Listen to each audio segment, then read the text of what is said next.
El viento cálido acariciaba las dunas doradas del desierto, llevando consigo no solo el aroma de la mirra y el incienso, sino también historias de tierras lejanas y misterios olvidados.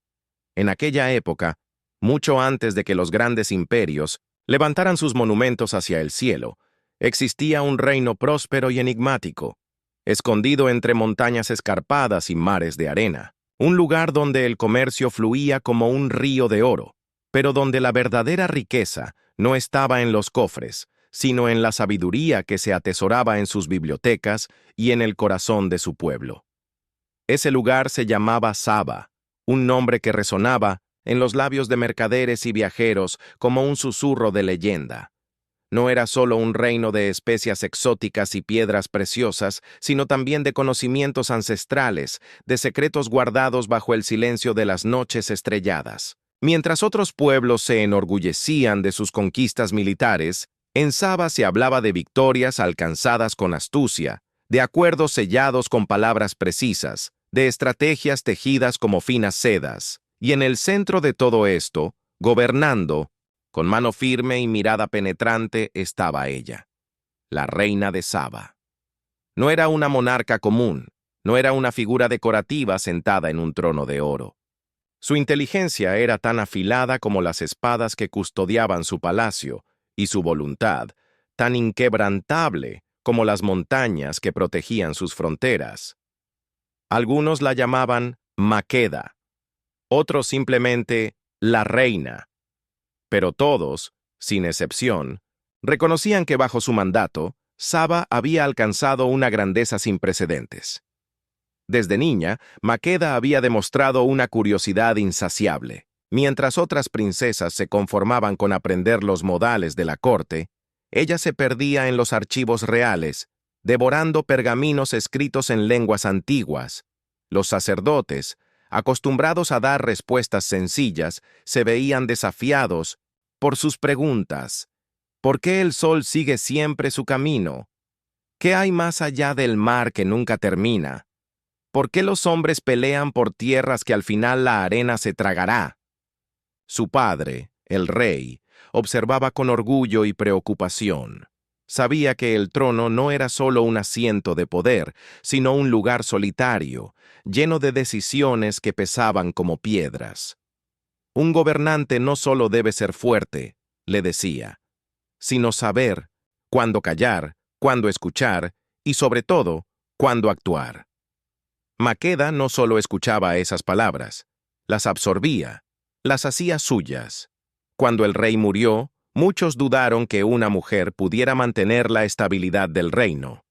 Los mercaderes más avaros vieron una oportunidad para renegociar sus tratos. Los generales más orgullosos murmuraron sobre la debilidad del trono, y los reinos vecinos enviaron emisarios con sonrisas falsas y promesas vacías. Pero Maqueda no era una niña asustada. Convocó a los consejeros, escuchó cada argumento, cada intento de manipulación, y luego, con una calma que heló la sangre de los presentes, dejó claro que Saba seguiría siendo grande. Un reino no se mide por el género de quien lo gobierna, dijo, su voz resonando en el salón del trono, sino por la fuerza de sus leyes, la justicia de sus decisiones y la sabiduría de su pueblo. Y si alguien aquí cree que una mujer no puede liderar, que observe cómo se gobierna sin necesidad de derramar sangre. Fue entonces cuando las caravanas comenzaron a traer historias de un rey lejano, un hombre cuyo nombre se repetía con reverencia: Salomón. Decían que su sabiduría no tenía igual, que podía resolver cualquier enigma, que incluso los animales obedecían sus palabras. Maqueda escuchaba esos relatos con interés, pero también con escepticismo. ¿Era posible que un hombre, por más sabio que fuera, tuviera todas las respuestas? Una noche, mientras las lámparas de aceite proyectaban sombras danzantes en las paredes del palacio, tomó una decisión. Si Salomón era tan grande como decían, entonces ella lo vería con sus propios ojos.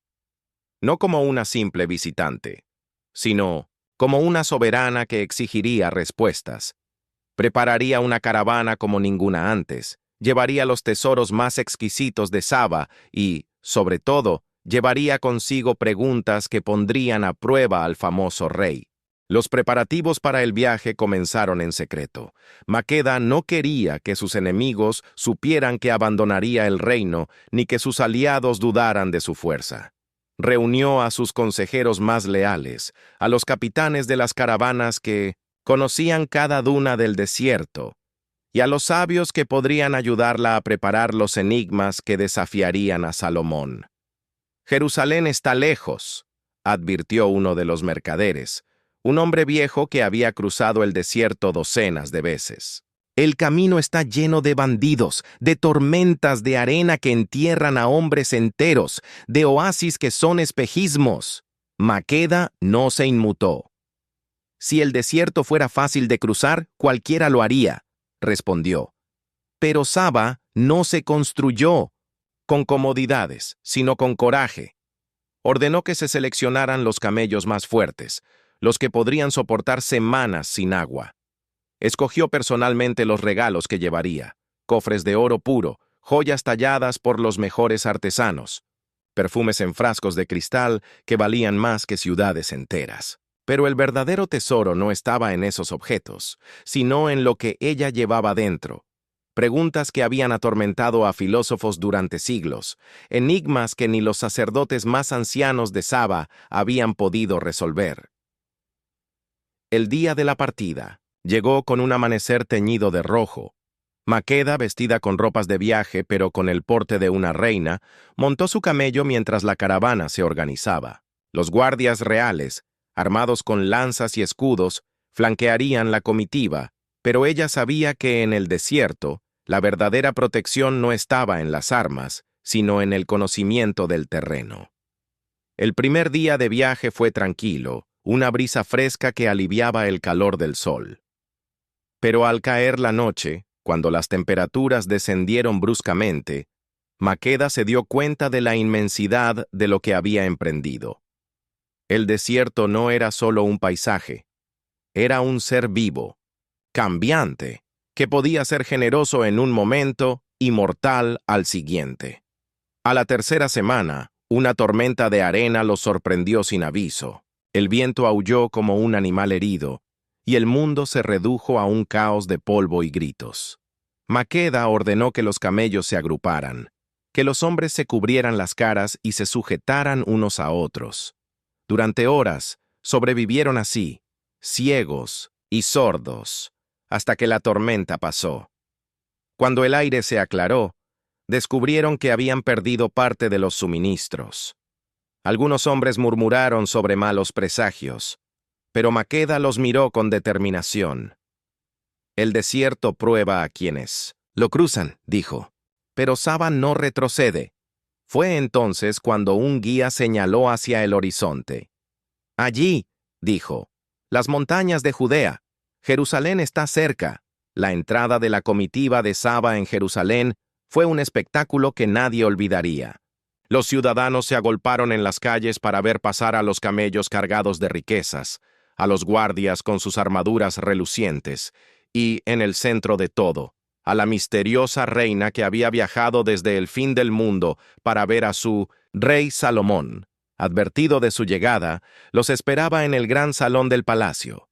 Sentado en su trono de marfil y ébano, vestido con ropas que brillaban bajo la luz de las lámparas, observaba con calma la entrada de Maqueda. Ella, por su parte, avanzó sin prisa, midiendo cada paso, cada detalle del lugar. Cuando estuvo frente a él, no se inclinó. No era una súbdita, sino una igual. Los presentes contuvieron el aliento, esperando la reacción del rey. Pero Salomón solo sonrió, como si hubiera esperado ese gesto. «Bienvenida, reina de Saba», dijo, su voz resonando en el silencio del salón. «Tu fama precede tu llegada, y la tuya me ha traído hasta aquí», respondió Maqueda. Lo que siguió fue un duelo de mentes como pocos habían visto. Maqueda comenzó con preguntas sobre las estrellas, sobre las mareas, sobre los sueños que parecían predecir el futuro. Salomón respondía con una tranquilidad que irritaba y fascinaba a la vez. Pero ella no cedía. Cada respuesta suya era seguida por una nueva pregunta, más profunda, más compleja, hasta que llegó el momento clave. ¿Cuál es la cosa más fuerte del mundo?, preguntó Maqueda, fijando sus ojos en los de Salomón. El rey dejó pasar un instante, como si buscara la respuesta no en su mente, sino en el aire mismo. Luego dijo: el deseo, porque puede derribar reyes, corromper a los sabios y hacer que los hombres abandonen todo lo que aman. Maqueda sintió que algo se movía dentro de ella. No era solo la respuesta, sino la verdad que contenía. La noche que siguió fue de conversaciones interminables. Hablaron de reinos y sueños, de dioses y hombres, de lo que significa gobernar y de lo que significa ser humano. Y en algún momento, entre las palabras y los silencios, algo cambió entre ellos. Cuando Maqueda dejó Jerusalén, no lo hizo como había llegado. Se llevaba consigo no solo respuestas, sino nuevas preguntas. Y algo más. Algo que solo ella y Salomón sabían. Los meses siguientes fueron de transformación en Saba. La reina, inspirada por lo vivido, impulsó reformas que beneficiaron a su pueblo. Construyó bibliotecas, apoyó a los sabios y aseguró que el comercio floreciera sin explotar a los más débiles. Pero el mayor cambio era invisible. Dentro de ella crecía un secreto, un legado que uniría para siempre a dos reinos. Cuando nació el niño, todos vieron en él los ojos de su madre y la sabiduría de su padre.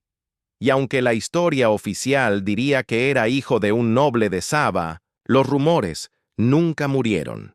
Con los años, Maqueda se convirtió en leyenda. No solo como la reina que desafió a Salomón, sino como la mujer que entendió que el verdadero poder no está en las respuestas, sino en el coraje de seguir preguntando. Así, su historia perduró, cruzando desiertos y siglos, enseñando que algunas preguntas no tienen respuesta, pero que el acto de buscarlas puede cambiar el mundo.